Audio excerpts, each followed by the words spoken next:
الحمد لله نحمده ونستعينه ونستغفره ونؤمن به ونتوكل عليه ونعوذ بالله من شرور أنفسنا ومن سيئات أعمالنا من يهده الله فلا مضل له ومن يضلله فلا هادي له ونشهد أن لا إله إلا الله وحده لا شريك له ونشهد أن سيدنا ومولانا محمد عبده ورسوله أما بعد فأعوذ بالله من الشيطان الرجيم بسم الله الرحمن الرحيم إذا زلزلت الأرض زلزالها وأخرجت الأرض أثقالها وقال الإنسان ما لها يومئذ تحدث أخبارها بأن ربك أوحى لها يومئذ يصدر الناس أشتاتا ليروا أعمالهم فمن يعمل مثقال ذرة خيرا يره ومن يعمل مثقال ذرة شرا يره آمنت بالله صدق الله المولانا العظيم وصدق رسوله النبي الأمين المتين الكريم ونحن على ذلك لمن الشاهدين والشاكرين والحمد لله رب العالمين۔ معزز ناظرین، السلام علیکم ورحمۃ اللہ وبرکاتہ۔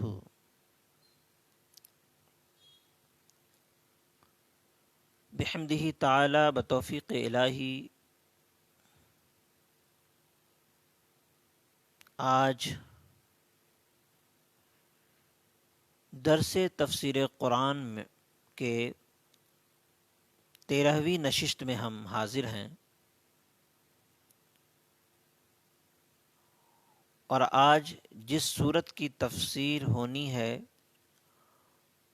وہ ہے سورہ زلزلہ۔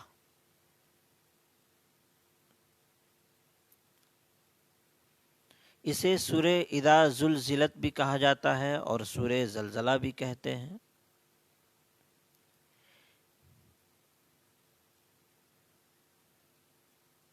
اس میں ایک رکوع، 8 آیتیں، 35 کلمے اور 139 حروف ہیں۔ قرآن کریم کا یہ اعجاز ہے، اللہ کا مقدس کلام، جیسا کہ میں نے پہلے بھی عرض کیا کہ یہ صرف ایک کتاب نہیں ہے۔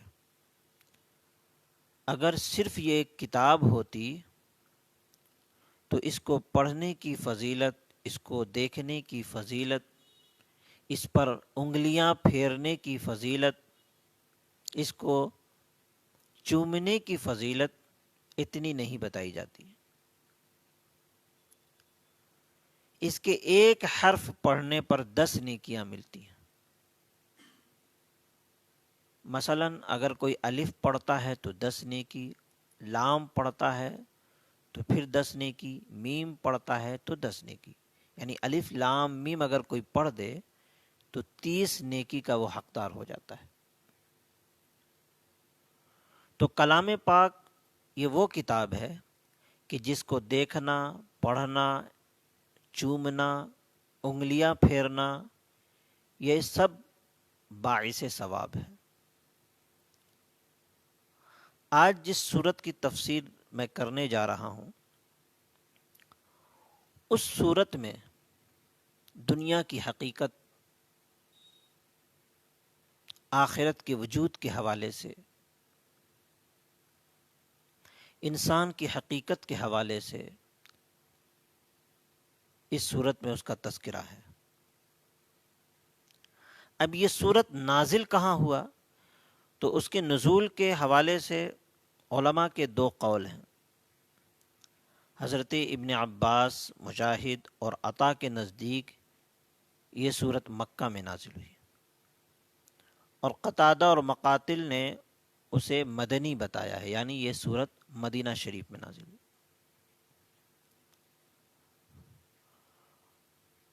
اللہ تبارک و تعالی نے ارشاد فرمایا اذا زلزلت الارض زلزالها، جب زمین تھر تھرانے لگے گی۔ اب اس کی تفسیر آگے پھر ارشاد فرمایا وَأَخْرَجَتِ الْأَرْضُ أَثْقَالَهَا، اور باہر پھینک دے گی زمین اپنے دفینے کو۔ پھر آگے ارشاد فرمایا وَقَالَ الْإِنسَانُ مَا لَهَا، اور انسان حیران ہو کر کہے گا اسے کیا ہو گیا۔ پھر آگے ارشاد فرمایا یومئذ تحدث اخبارها، اس روز وہ بیان کرے گی اپنے سارے حالات۔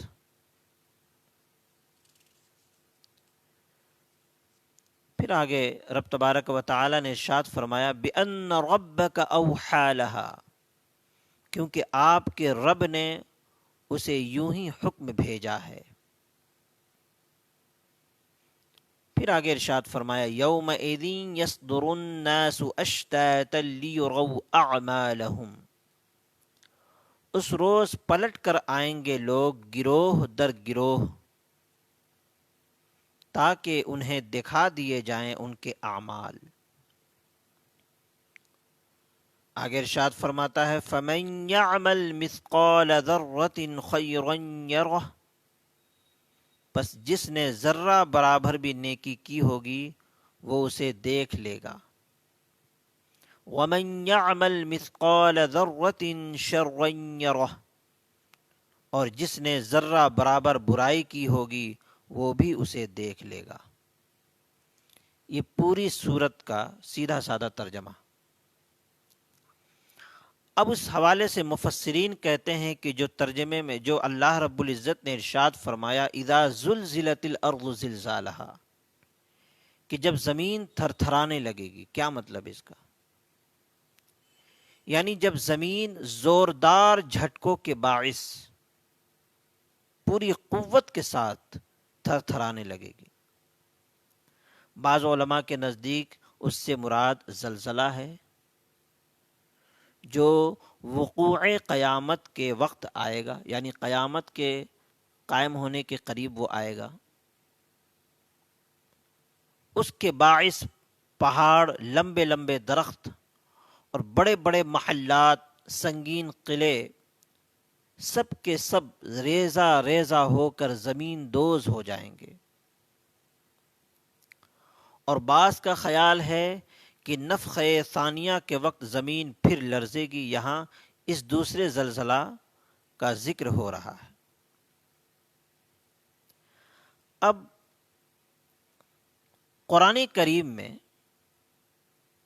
24 پارے میں ایک آیت آتی ہے، اللہ رب العزت نے ارشاد فرمایا وَنُفِخَ فِي الصُّورِ فَصَعِقَ مَن فِي السَّمَاوَاتِ وَمَن فِي الْأَرْضِ إِلَّا مَن شَاءَ اللَّهُ، جب سور پھونکا جائے گا تو جو بھی زمین و آسمان میں ہے سب کے سب مر کر گر پڑیں گے، سب کا وجود ختم ہو جائے گا۔ الا من شاء اللہ، مگر جسے اللہ زندہ رکھنا چاہے گا وہ زندہ رہے گا۔ ثم نفخ فیہ اخری، پھر دوسری مرتبہ جب سور پھونکا جائے گا، قیام ینظرون، تو لوگ یکا یک کھڑے ہو کر ایک دوسرے کو دیکھنا شروع کر دیں گے۔ یعنی پہلی مرتبہ جب سور پھونکا جائے گا تو سب کا سب ایک زلزلے کی صورت میں پوری زمین کانپنے لگے گی، جو زمین میں ہے وہ بھی مر کر ختم ہو جائیں گے، اور جو آسمان پر ہے ان پر بھی قیامت آئے گی، سب کے سب فنا ہو جائیں گے۔ اور جب پوری دنیا زمین دوز ہو جائے گی تو پھر دوسری مرتبہ سور پھونکنے کا حکم اللہ کی جانب سے ہوگا، اور تو پھر لوگ کھڑے ہوں گے، قیام قیام ینظرون، یکا یک کھڑے ہو کر کے ایک دوسرے کو دیکھنا شروع کر دیں گے۔ لیکن یاد رکھیں وہ دن ایسا ہوگا کہ کوئی کسی کو پہچانے گا نہیں، نہ باپ بیٹے کو پہچانے گا، نہ بیٹا باپ کو پہچانے گا، نہ باپ بیٹی کو پہچانے گا، نہ بیٹی باپ کو پہچانے گی۔ خواہ کوئی بھی رشتہ دار ہو، کوئی کسی کو پہچانے گا نہیں، سب کے سب نفسی نفسی کے عالم میں ہوں گے۔ یہاں تک کہ پیغمبران اعظام بھی مدد کے لیے جب لوگ ان کی بارگاہ میں جائیں گے تو ان کی زبان سے یہ جملہ نکلے گا، اذهبوا الی غیری، اذهبوا الی غیری، میرے پاس کیا آئے ہو، جاؤ دوسرے کے پاس۔ ایک ذات ہوگی کہ جو کہے گی انا لہا انا لہا انا لہا، آ جاؤ میرے دامن میں تو اسی کے لیے ہوں۔ وہ میدان محشر میں قرآن کریم میں اسی سورت اسی آیت کے بعد دوسری آیت میں اللہ رب العزت نے ارشاد فرمایا وَأَشْرَقَتِ الْأَرْضُ بِنُورِ رَبِّهَا وَوَضِعَ الْكِتَابَ، زمین اپنے رب کے نور سے چمک اٹھے گی۔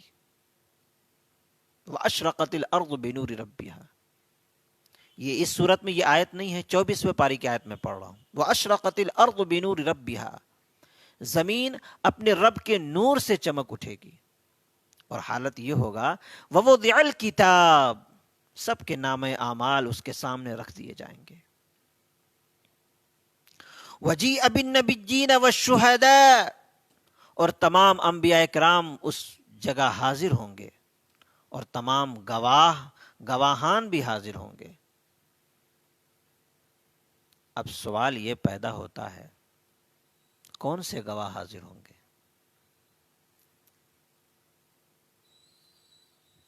دیکھیے یہ جو نبی کی امت ہے نا، یہ تمام امت کے لیے گواہی دے گی۔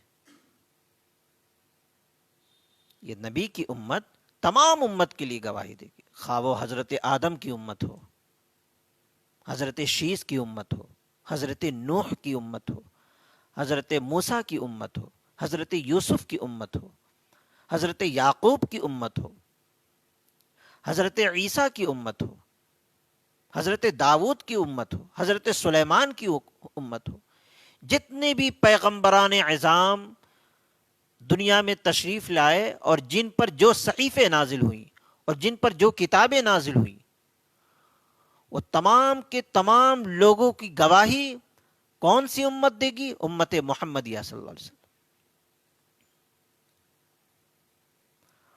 اور یہ کیوں گواہی دے گی؟ اس لیے اس امت کو کیا کہا گیا؟ کنت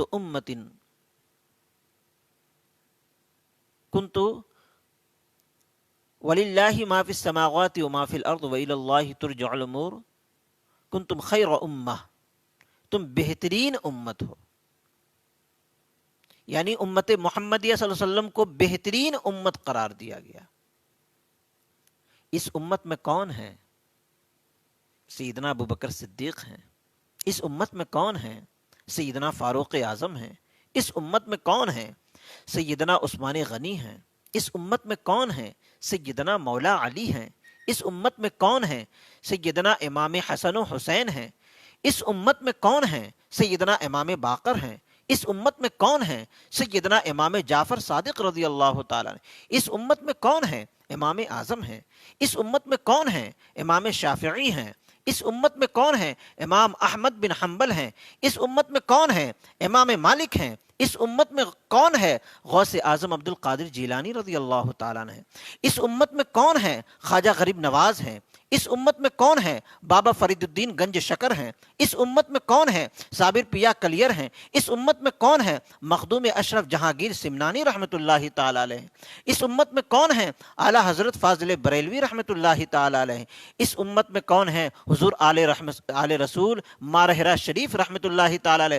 اس امت میں جلیل القدر صحابہ اکرام، جلیل القدر اولیاء اعظام، جلیل القدر علماء ربانیین، جلیل القدر حفاظ قراء سب موجود ہیں، اور اس امت میں سارے ایسے لوگ موجود ہیں کہ راتوں کو جگ کر کے خدا کی یاد میں لگے رہتے، راتوں کو جگ کر کے اپنی آنکھوں کو نم کیا کرتے، راتوں کو جگ کر کے اپنے اعمال کا محاسبہ کر کر کے اللہ کی سچی توفیق کی امید سے اللہ کی بارگاہ کی طرف ایک امید کے دامن لو کر کے تکتے رہتے۔ یہ ایسے لوگ تھے، اس لیے کہا جاتا ہے یہ امت وہ امت ہے کہ جنہوں نے قرآن میں حضرت آدم کی امت کے واقعات کو پڑھے، جنہوں نے قرآن میں حضرت یوسف کی امت کے واقعات کو پڑھے، جنہوں نے قرآن میں تمام امت کی خبروں کو پڑھا ہے، اور اس لیے کہا گیا کہ یہ آخری کتاب ہے قرآن، اور جس نے قرآن کو پڑھا وہ تمام امت کے لیے گواہ ہو جاتے، تمام امت کے لیے گواہ۔ میدان محشر میں یہ نبی کی امت حاضر ہوگی، اور کن کے اعمال کی گواہی دے گی؟ موسیٰ کی امت کی، حضرت موسیٰ علیہ السلام کی امت کے اعمال کی گواہی دے گی کہ ہاں میں نے قرآن میں پڑھا ہے، یہ وہ امت ہے کہ جنہوں نے پہلے تو مانا پھر بعد میں انکار کر دیا۔ یوسف علیہ السلام کی امت کی گواہی دے گی، یعنی تمام امتوں کی گواہی دے گی۔ یہ کون؟ امت محمدیہ صلی اللہ علیہ وسلم۔ تو کہتے ہیں اس دن تمام گواہ حاضر ہوں گے۔ وَأَشْرَقَتِ الْأَرْضُ بِنُورِ رَبِّهَا، زمین اپنے رب کے نور سے چمک اٹھے گی۔ وَوُضِعَ الْكِتَابُ، تمام نام اعمال رکھ دیے جائیں گے۔ وَجِیءَ بِالنَّبِیِّینَ، نبی حاضر ہوں گے۔ وَالشُّہَدَاء، اور گواہان حاضر ہوں گے۔ اب ظاہر ہے کہ جب انسان مجرم کی شکل میں کورٹ میں جب حاضر ہوتا ہے تو گواہ لایا جاتا ہے، گواہی جب ہو جاتی ہے، گواہان گواہی دے دیتے ہیں، وہ اپنا کام انجام دے دیتے ہیں، تو پھر جج کیا کرتا ہے؟ فیصلہ سنا دیتا ہے۔ اللہ رب العزت نے ارشاد فرمایا وَقُضِيَ بَيْنَهُمْ بِالْحَقِّ، اور اس دن ہر کو اس کے کیے کا فیصلہ سنا دیا جائے گا۔ وَهُمْ لَا يُظْلَمُونَ، اور کسی پر ظلم نہیں ہوگا۔ وہ جو کیے رہیں گے دنیا میں، جو اعمال انہوں نے کمائے رکھے ہوں گے، اس اعمال کا اس دن انہیں رزلٹ دیا جائے گا۔ تو یہ قرآن کریم میں، تو اس دن سب لوگ جمع ہوں گے، قیامت برپا ہوگی۔ اللہ رب العزت نے ارشاد فرمایا وَأَخْرَجَتِ الْأَرْضُ أَثْقَالَهَا، اور باہر پھینک دے گی زمین اپنے دفینے کو۔ نفخہ ثانیہ کے وقت جب زلزلہ آئے گا تو زمین کے بطن میں جو کچھ چھپا ہوا ہے، خزانے ہیں سونے چاندی کی شکل میں، وہ اسے نکال کر پھینک دے گی۔ سارے مردے جو اس میں دفن ہوتے رہے ہیں وہ جس حالت میں ہوں گے باہر نکل آئیں گے۔ اور یاد رکھیے ہر انسان ننگا پیدا ہوتا ہے، ہر انسان ننگا پیدا ہوتا ہے، اور جب اٹھے گا اپنی اپنی قبر سے تو سب کے سب لوگ ایسے ہی کھڑے ہوں گے، اور حالت یہ ہوگی جناب کہ سب لوگ اپنے اپنے گناہوں کے پسینے میں ڈوبے ہوں گے۔ سورج سوا نیزے پر ہوگا، جو جتنا گنہگار ہوگا وہ اتنے ہی پسینے میں ڈوبا ہوگا۔ کوئی یہاں تک پسینے میں ڈوبا ہوگا، کوئی یہاں تک پسینے میں ڈوبا ہوگا۔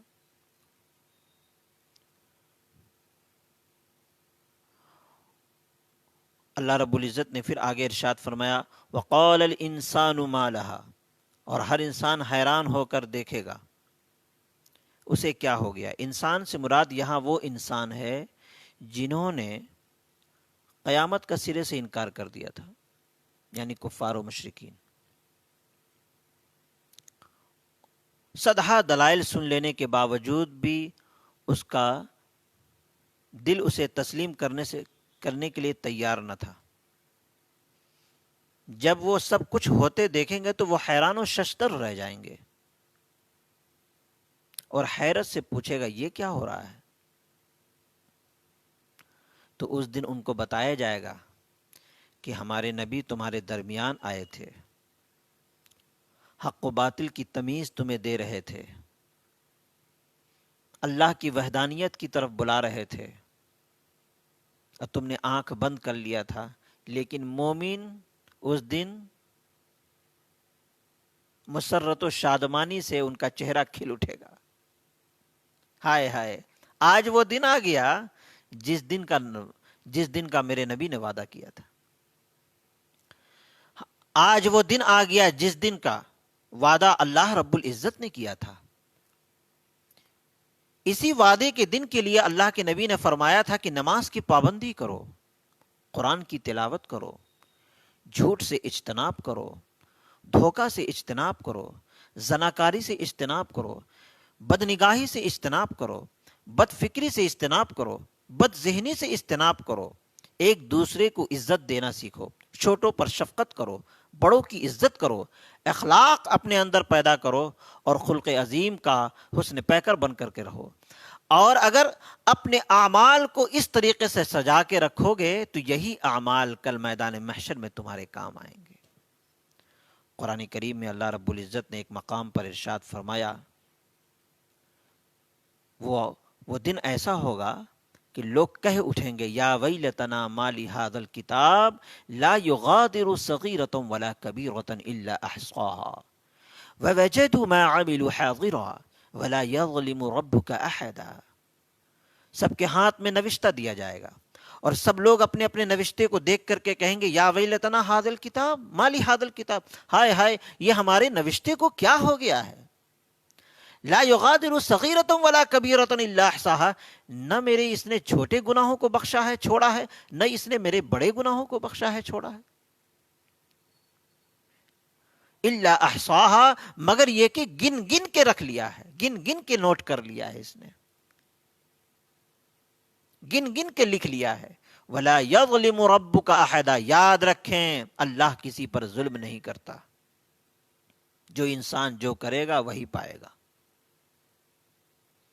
اسی لیے کہا جاتا ہے کہ کسی بھی نیکی کو چھوٹی نیکی سمجھ کر کے مت چھوڑو.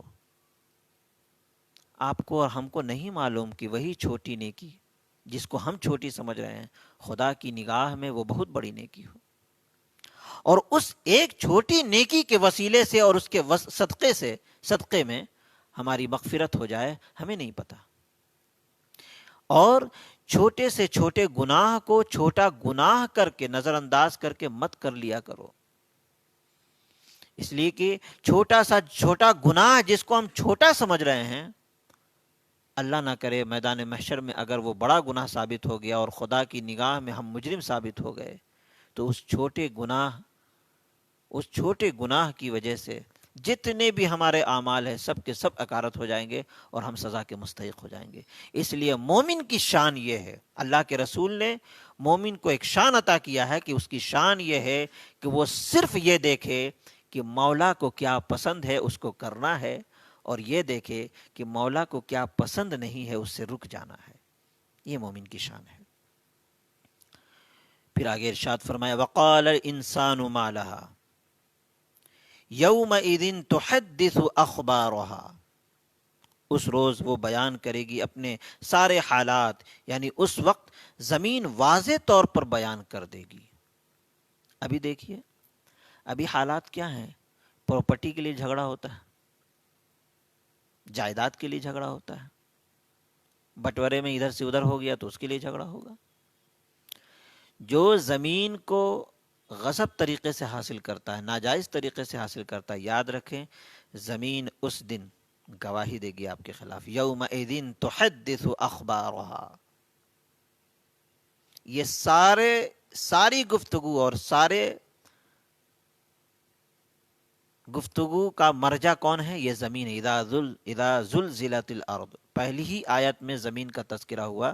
یہ ساری گفتگو کا مرجع یہی ہے، یعنی زمین سے نکل کر کے جب نکلے گا زمین سے تو انسان کیا کہے گا، سونا چاندی نکلے گا تو سونا چاندی کیا کہے گا، اور پھر زمین خود کیا کہے گی. یہ پورا بیان اس کے بارے میں. اس وقت زمین واضح طور پر بیان کر دے گی گزشتہ دنیا میں جو حالات، جو واقعات اس پر روپذیر ہوئے، جو نیک کام اس پر کیے گئے. اگر زمین کے کسی حصے پر آپ نے 2 رکعت نفل نماز ادا کیا ہے، زمین کے جس حصے پر آپ نے 2 رکعت فرض ادا کیا ہے، زمین کے جس حصے پر آپ نے 4 رکعت فرض ادا کیا، یا زمین کے جس حصے پر بیٹھ کر کے آپ نے باوضو ہو کر کے قرآن کریم کی تلاوت کی ہے، یہ زمین کے جس حصے پر بیٹھ کر کے نبی کی نعت پڑھی ہے، یہ زمین کے جس حصے پہ بیٹھ کر کے اللہ کی حمد و ثنائی کی ہے، زمین کے جس حصے پہ بیٹھ کر کے ذکر الہی پر ورد کیا ہے، زمین کے جس حصے پہ بیٹھ کر کے لوگوں کو اللہ کی وحدانیت کی طرف بلایا ہے، تو یاد رکھیں وہ زمین آپ کے لیے گواہ بن جائے گی میدان محشر میں کہ ہاں یہ وہ شخص تھا کہ ہمارے حصے میں بیٹھ کر کے، ہمارے اوپر بیٹھ کر کے، ہمارے سینے پر بیٹھ کر کے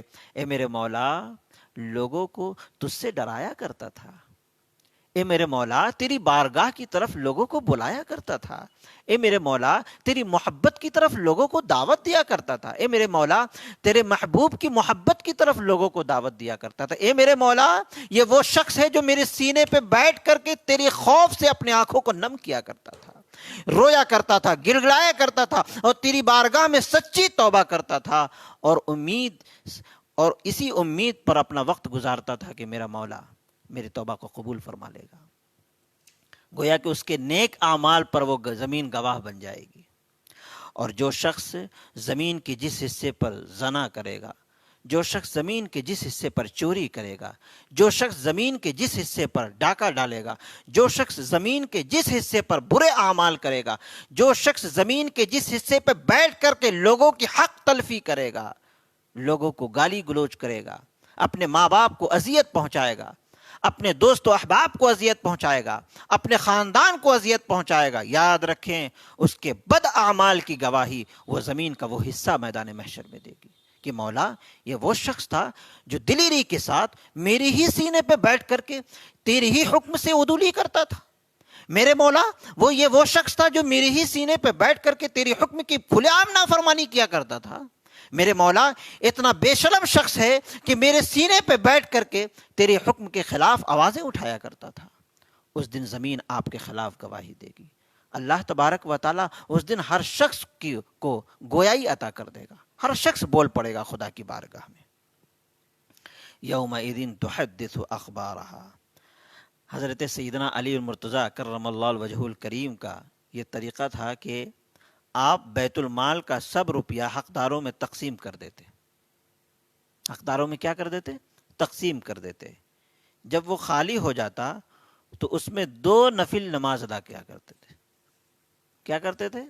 2 رکعت نفل نماز ادا کیا کرتے تھے۔ اور دیکھیے انداز، اور پھر فرماتے اے بیت المال کے در و دیوار، اے بیت المال کے در و دیوار، تمہیں گواہی دینی ہوگی کہ میں نے تمہیں حق کے ساتھ بھرا اور حق کے ساتھ خالی کر دیا۔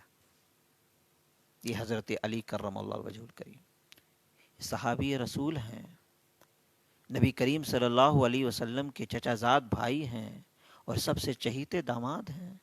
مولا علی وہ ہیں جن کے بارے میں اللہ کے رسول نے ارشاد فرمایا انا مدینۃ العلم وعلی بابھا، میں علم کا شہر ہوں، علی اس کے دروازے ہیں۔ حضرت علی فرما رہے ہیں، یعنی بیت المال کے در و دیوار کو گواہ بنا رہے ہیں۔ حضرت علی کا یہ قول بتا رہا ہے کہ اس دن در و دیوار کو بھی اللہ گویائی عطا فرمائے گا، وہ سب آپ کے اعمال کی گواہی دے پڑیں گے۔ آپ اس دن کیا کریں گے؟ کس چیز کو آپ جھٹلائیں گے؟ فَبِأَيِّ آلَاءِ رَبِّكُمَا تُكَذِّبَانِ، تم اپنے رب کی کون سی نعمت کو جھٹلاؤ گے؟ سورہ رحمان میں ایک مقام پر نہیں، کئی جگہ پر ہے۔ فَبِأَيِّ آلَاءِ رَبِّكُمَا، رب المشرقین و رب المغربین، رب مشرق و مغرب میں ہے، ہر سمت سے تجھے دیکھتا ہے۔ ارے رب تو اتنا قریب ہے کہ اللہ رب العزت نے ارشاد فرمایا وَنَحْنُ أَقْرَبُ إِلَيْهِ مِنْ حَبْلِ الْوَرِيدِ، ہم بندوں کے شہرک سے بھی زیادہ قریب ہیں۔ وہ تمام اعمال سے واقف ہے، جو تم کر رہے ہو، تنہائی میں کر رہے ہو، خلوت میں کر رہے ہو، جلوت میں کر رہے ہو، وہ سب چیز دیکھ رہا ہے۔ فَبِأَيِّ آلَاءِ رَبِّكُمَا تُكَذِّبَانِ، تم اپنے رب کی کون سی نعمت کو جھٹلاؤ گے؟ وَإِن تَعُدُّوا نِعْمَتَ اللَّهِ لَا تُحْصُوهَا، اللہ رب العزت نے ارشاد فرمایا اللہ نے اپنے بندوں کو نعمتوں سے اتنا سرشار کیا ہے کہ اگر بندہ ان نعمتوں کو شمار کرنا چاہے تو وہ شمار نہیں کر سکتا، ہر نعمت سے شمار۔ پھر اللہ رب العزت نے ارشاد فرمایا بِأَنَّ رَبَّكَ أَوْحَى لَهَا۔ اب دیکھیے یہاں پہ در و دیوار گواہی دے گی۔ قرآن کریم میں سورہ یاسین شریف میں اللہ رب العزت نے ایک مقام پر ارشاد فرمایا الْيَوْمَ نَخْتِمُ عَلَىٰ أَفْوَاهِهِمْ وَتُكَلِّمُنَا أَيْدِيهِمْ وَتَشْهَدُ أَرْجُلُهُمْ بِمَا كَانُوا يَكْسِبُونَ۔ وَلَوْ نَشَاءُ لَطَمَسْنَا عَلَىٰ أَعْيُنِهِمْ فَاسْتَبَقُوا الصِّرَاطَ فَأَنَّىٰ يُبْصِرُونَ وَلَوْ نَشَاءُ لَمَسَخْنَاهُمْ عَلَىٰ مَكَانَتِهِمْ فَمَا اسْتَطَاعُوا مُضِيًّا وَلَا يَرْجِعُونَ۔ اللہ رب العزت نے اس صورت میں ارشاد فرمایا، آج ہم ان کے چہرے پر مہر لگا دیں گے۔ اليوم نختم علی افواہہم وتکلمنا ایدیہم، ان کے ہاتھ ہم سے کلام کریں گے۔ اب دیکھیے، آپ کی زبان جھوٹ بولے گی، آپ کا ہاتھ آپ کے خلاف گواہی دے گا۔ وتکلمنا ایدیہم، ان کے ہاتھ ہم سے کلام کریں گے۔ وتشہد ارجلہم، ان کے پیر گواہی دیں گے۔ بما کانوا یکسبون، جو دنیا میں انہوں نے کیا ہے۔ وَلَوْ نَشَاءُ لَطَمَسْنَا عَلَىٰ أَعْيُنِهِمْ، اور اگر ہم چاہیں تو ان کی نگاہوں، ان کی بصارت چھین لیں، دیکھنے کی طاقت چھین لیں۔ فَاسْتَبَقُوا الصِّرَاطَ فَأَنَّىٰ يُبْصِرُونَ، تو راستے پہ دوڑیں گے تو کہاں چلیں گے؟ ظاہر ہے کہ اللہ جس کی بصارت چھین لیتا ہے وہ دوسروں کا محتاج ہو جاتا ہے، بغیر وہ دوسرے کے سہارے کے وہ چل نہیں سکتا۔ نگاہ اللہ کی دی ہوئی نعمت ہے، اس نعمت کا صحیح استعمال کرو لوگوں۔ میں نے ایک جمعہ کی تقریر میں بھی کہا تھا، یہ نگاہ ایک ایسی اللہ کی نعمت ہے کہ اسی نگاہ سے انسان قرآن بھی پڑھتا ہے، قرآن کی تفسیر پڑھتا ہے، حدیث پڑھتا ہے، نبی کے واقعات کو پڑھتا ہے، بزرگوں کے واقعات کو پڑھتا ہے، اولیاء کرام کے واقعات کو پڑھتا ہے۔ اور یہی نگاہ ہے جس سے انسان بے شرمی سے بد نگاہی کرتا ہے۔ کیا آپ کو نہیں معلوم کہ نگاہ گواہی دے گی؟ ارے ہاتھ، پیر، نگاہ، زبان سب آپ کے خلاف گواہی دیں گے۔ اگر آپ نے اچھا عمل کیا ہے، اگر آپ نے قرآن کی تفسیر پڑھا ہے، قرآن کے تراجم کی طرف غور کیا ہے، قرآن کی آیتوں کو دیکھا ہے آپ نے، یہ نگاہ آپ کی گواہی دے گی، مولا یہ وہ شخص ہے جس نے میرا صحیح استعمال کیا، جس نے میری روشنی سے تیرے کلام کو سمجھنے کی کوشش کی، جس نے میری روشنی سے تیرے نور کو سمجھنے کی کوشش کی، وہ آپ کے حق میں گواہی دے گی۔ اور اگر آپ نے اسی نگاہ سے بد نگاہی کی ہے تو وہ بھی اس کی بھی گواہی دے گی۔ اللہ رب العزت نے ارشاد فرمایا، وَلَوْ نَشَاءُ لَطَمَسْنَا عَلَىٰ أَعْيُنِهِمْ فَاسْتَبَقُوا الصِّرَاطَ فَأَنَّىٰ يُبْصِرُونَ وَلَوْ نَشَاءُ لَمَسَخْنَاهُمْ عَلَىٰ مَكَانَتِهِمْ، اور اگر ہم چاہیں تو ان کی رہائش گاہ پر ان کے چہرے کو مسخ کر کے رکھ دیں۔ وہ جس جگہ پہ موجود ہیں ہم چاہیں تو وہیں پہ ان کو ذلیل و خوار کر دیں۔ وَلَوْ نَشَاءُ لَمَسَخْنَاهُمْ عَلَىٰ مَكَانَتِهِمْ فَمَا اسْتَطَاعُوا مُضِيًّا وَلَا يَرْجِعُونَ، تب وہ نہ چل سکتے ہیں نہ لوٹ سکیں گے۔ یعنی انسان جو سوچتا ہے کہ بس ہم کو اللہ نے، بس ہم کو دولت مل گئی، ہم کو شہرت مل گئی، اور وہ اتنا زیادہ دنیا کے رنگینیت میں کھو جاتا ہے کہ اپنے وجود کی حقیقت سے یہ غافل ہو جاتا ہے۔ انسان یہ سوچنا بھول جاتا ہے کہ ہم اپنے وجود میں کسی کے محتاج ہیں۔ وہ کیوں؟ اللہ کی سچی توفیق سے محروم ہو جاتا ہے، شیطان کا غلبہ اس پر ہو جاتا ہے۔ جو انسان خدا والوں کے قریب ہوتا ہے، بزرگوں کے قریب ہوتا ہے، کتابوں سے دوستی رکھتا ہے، کتابوں کا مطالعہ کرتا ہے، بزرگوں کی صحبت میں بیٹھتا ہے، تو انشاءاللہ عز و جل وہ اس فتنے سے دور رہے گا۔ لیکن جو انسان کتابوں سے کوئی دوستی نہیں، لہو و لعب سے دوستی کرتا ہے، بزرگوں کی صحبت سے اسے کوئی لینا دینا نہیں ہے، تو وہ انسان اسی فتنے میں مبتلا ہو جائے گا، اور اس کے اندر جو خوش فہمیاں ہیں، وہ خوش فہمیوں میں اتنا زیادہ مبتلا ہو جائے گا کہ اپنی حقیقت سے ہی غافل ہو جائے گا۔ انسان کیا ہے؟ روئی کا گالا ہے۔ اللہ تبارک و تعالی نے انسان کو روئی جیسا بنایا ہے، جب چاہے مسل کے رکھ دے۔ ابھی آپ چیوٹی جب آپ چلتی ہے اور آپ کے سامنے آتی ہے تو چیٹی کو آپ کیا کرتے ہیں؟ اب چیوٹی کے لیے ہتھوڑا نہیں لا کے آتے، چیوٹی کو مارنے کے لیے آپ ہتھوڑے کا استعمال نہیں کرتے، چیوٹی کو مارنے کے لیے آپ تلوار کا استعمال نہیں کرتے، چیوٹی کو مارنے کے لیے آپ چھری کا استعمال نہیں کرتے، لاؤ اس کو ذبح کر دیں۔ ارے چیوٹی کو مارنے کے لیے آپ کے پنجوں کی ایک انگلی ہی کافی ہے، ایسے مسل دیا، ختم، اس کی زندگی ختم ہو گئی۔ ایسے ہی آپ کی حقیقت خدا کی بارگاہ میں ہے، ایسے ہی ہماری حقیقت خدا کی بارگاہ میں، ہم کیا ہیں؟ کچھ بھی نہیں ہے۔ وہ چاہے تو ہم کو یوں ہی مسل کے رکھ دے، ہماری زندگی ختم ہو جائے۔ اس لیے لوگوں اپنے دولت پر، اپنے مال پر، اپنی شہرت پر اور اپنے علم پر غرور و تکبر چھوڑ دو اور تواضع انکساری کا پیکر بن کر کے خدا کی بارگاہ میں ہمیشہ جھکتے رہو، اسی میں ہماری کامیابی ہے۔ پھر اللہ رب العزت نے ارشاد فرمایا بِأَنَّ رَبَّكَ أَوْحَىٰ لَهَا، کیونکہ آپ کے رب نے اسے یوں ہی حکم بھیجا ہے۔ کیا مطلب؟ یعنی زمین کے شکم سے مردوں کا زندہ ہو کر نکلنا، یا زمین کا اپنی سرگشت کو من و عن بیان کرنا، جیسے میں نے پہلے بیان کیا کہ ہر چیز زمین بیان کر دے گی، اور وہ کیوں کرے گی؟ اللہ اسے حکم دے گا کہ بولو تو وہ بول پڑے گی۔ پھر آگے ارشاد فرمائے یومئذ یصدر الناس اشتاتا لیروا اعمالهم، اس روز پلٹ کر آئیں گے لوگ گروہ در گروہ تاکہ انہیں دکھا دیے جائیں ان کے اعمال، یعنی دو لفظ میں وارد اور صادر۔ وارد کہتے ہیں نیا آنے والا اور صادر کہتے ہیں لوٹ کر آنے والا۔ آیت کے دو مفہوم بیان کیے گئے ہیں کہ لوگ حساب دہی کے بعد جب لوٹیں گے تو وہ مختلف ٹولیوں میں بٹے ہوں گے۔ اب ظاہر ہے میدان محشر قائم ہوگا، لوگوں کا حساب کتاب ہوگا تو دو گروہ میں بٹ جائیں گے، نیک نیک لوگوں کے ساتھ ہوں گے، نمازی نمازی کے ساتھ ہوں گے، شہید شہیدوں کے ساتھ ہوں گے، چور چور کے ساتھ، گناہ گار کے ساتھ، قاتل قاتل کے ساتھ، یہ دو گروہ بٹ جائے گا۔ اور اللہ تبارک و تعالی جب نامہ اعمال کھول دے گا، سب کا حساب و کتاب ختم ہو جائے گا، یہ الگ الگ سب کی صفیں لگ جائیں گی۔ ووضع الكتاب فترى المجرمين مشفقين مما فيه ويقولون يا ويلتنا ما لهذا الكتاب، اس سے پہلے جو ایک آیت 15ویں پارے میں ہے، اللہ رب العزت نے ارشاد فرمایا وعرضوا على ربك صفا، رب کے حضور اس دن سب لوگ صف بصف کھڑے ہوں گے، جیسے ہم نماز میں نہیں کھڑے ہوتے ہیں صف بنا کر، وعرضوا على ربك صفا، اپنے رب کے حضور وہ لوگ صف بصف کھڑے ہوں گے۔ نمازی حساب کتاب ختم ہوگا، نمازی نمازی کے گروپ میں جائیں گے، نیک لوگ نیک لوگوں کے ساتھ چلے جائیں گے، شہید لوگ شہید لوگوں کے ساتھ جائیں گے، اور سب کو ترتیب بائی ترتیب جنت میں داخل کیا جائے گا۔ سبحان اللہ۔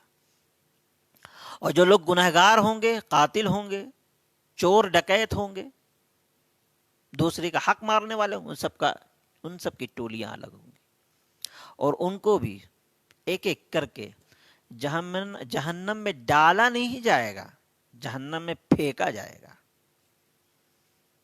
میری بات سمجھ رہے ہیں؟ دو لفظوں میں فرق سمجھ میں آتا ہے، ایک ہوتا ہے ڈالنا اور ایک ہوتا ہے پھینکنا۔ ڈالنے میں کہیں نہ کہیں عزت آتی ہے، پھینکنے میں عزت نہیں آتی۔ یعنی آپ کو اس دن آپ کو آپ کی اوقات دکھا دی جائے گی کہ آپ ہیں کیا۔ اس لیے ہمیں اور آپ کو چاہیے کہ ہم اپنے اعمال کو ہمیشہ درست رکھیں۔ اللہ رب العزت نے آگے ارشاد فرمایا فَمَن يَعْمَلْ مِثْقَالَ ذَرَّةٍ خَيْرًا يَرَهُ، بس جس نے ذرہ برابر بھی نیکی کی ہوگی وہ اسے دیکھ لے گا۔ ایک گلاس پانی بھی اگر کوئی کسی کو پلائے گا نا، اگر کوئی پیاسا تڑپ رہا ہے، کوئی کسی کو پانی پلا دیا، تو اس نیکی کو بھی وہ اپنے رجسٹر میں دیکھ لے گا، اپنے اعمال نامہ اعمال میں دیکھ لے گا، اور اس نیکی کے بدلے میں اللہ رب العزت ارشاد فرمائے گا کہ ممکن ہے کہ تم اس کو چھوٹی نیکی سمجھ کر کے کیے ہوگے، ممکن ہے کہ تم اسے چھوٹی نیکی سمجھ کر کے کیے ہوگے، لیکن اسی نیکی کے باعث ہم تمہیں جنت عطا کر رہے ہیں۔ اور جو شخص اس ایک گلاس پانی پلانے کو چھوٹا سمجھے گا کہ اس میں کیا ہے، اس کو بھی اللہ تبارک و تعالی للکارے گا کہ تم نے اس کو چھوٹا سمجھ کر کے چھوڑ دیا، ہم تم کو اسی کے بدلے میں جہنم میں ڈال رہے ہیں۔ تو بس جس نے ذرہ برابر بھی نیکی کی ہوگی وہ اسے دیکھ لے گا۔ وَمَن يَعْمَلْ مِثْقَالَ ذَرَّةٍ شَرًّا يَرَهُ، جس نے ذرہ برابر برائی کی ہوگی وہ بھی اسے دیکھ لے گا۔ یعنی قرآن کریم نے متعدد مقامات پر اس حقیقت کو واضح کیا ہے کہ انسان ایک ذمہ دار مخلوق ہے، جو اچھے یا برے کام یہ کرتا ہے اس کے لیے جواب دہ۔ اس کے لیے اللہ رب العزت نے ارشاد فرمایا افحسبتم انما خلقناکم عبثا وانکم الینا لا ترجعون، کیا تم یہ گمان کرتے ہو، تم سمجھتے ہو یہ کہ ہم نے تمہیں بے فائدہ پیدا کیا اور تمہیں ہماری طرف لوٹایا نہیں جائے گا۔ اور دوسری جگہ ارشاد فرمایا ان السمع والبصر والفؤاد کل اولئک کان عنہ مسئولا، کہ تمہارے کان، آنکھ اور تمہارا دل سب سے باز پرس کی جائے گی، سب تمہارے خلاف ہو جائیں گے۔ دنیا میں تو انسان اپنے جھوٹ بول کر کے اپنی برائی کو چھپا لیتا ہے، لیکن آخرت میں انسان جھوٹ بول کر کے اپنی برائی کو نہیں چھپا سکتا۔ ان السمع والبصر، تمہارے کان سے سوال کیا جائے گا کہ بتاؤ یہ جو بول رہا ہے یہ سچ بول رہا ہے کہ نہیں؟ تمہارے کان جواب دیں گے کہ نہیں، یہ مجھ سے غلط چیزیں سنا کرتا تھا، گانا سنا کرتا تھا، لہو و لعب کی باتیں سنا کرتا تھا۔ والبصر، اور تمہاری آنکھ تمہارے خلاف گواہی دیں گی کہ مجھ سے غلط چیزوں کو دیکھا کرتا تھا، یعنی تمام اعضاء آپ کے خلاف ہو جائیں گے۔ بہر کیف تو یہ اس صورت کی پوری تفسیر سے ہم کو پتہ چلا کہ ہماری حقیقت کچھ بھی نہیں ہے، ہم اللہ کے بندے ہیں اور اس کے مخلوق ہیں۔ اللہ نے ہمیں عزت عطا کی ہے کہ ہمیں اشرف المخلوقات بنایا ہے، ہمیں اللہ کا شکر ادا کرنا چاہیے، اور اس شکر میں ہمیں اللہ کے حکم کی فرما برداری کرنی چاہیے۔ اور ہر شخص کو، جیسا کہ میں پہلے بھی کہتا رہا ہوں، ہر شخص کو اپنے اعمال کا محاسبہ کرنی چاہیے۔ یاد رکھیے الانسان مرکب من الخطاء والنسیان، انسان غلطی اور خطا کا پتلا ہے، لیکن مجاہد انسان وہ ہے جو اپنی غلطی کو جلد سے جلد سمجھ کر کے اپنی اصلاح کرنے کی کوشش کرے۔ حضرت سیدنا فاروق اعظم رضی اللہ تعالیٰ صحابی رسول تھے اور خلیفہ دوم تھے، اللہ سے بے پناہ ڈرا کرتے تھے۔ انہوں نے ایک صحابی کو رکھا تھا کہ مجھ میں غلطی دیکھو تو مجھ کو ٹوکا کرو۔ بتائیے، خلیفہ دوم تھے۔ تو صحابی نے کہا حضور میری کیا جرت ہے کہ میں آپ کی غلطی کو ٹوکوں گا؟ تو آپ نے اس سے فرمایا کہ کیا تمہیں یہ گوارا ہے کہ عمر کو جہنم کی آگ جلا دے؟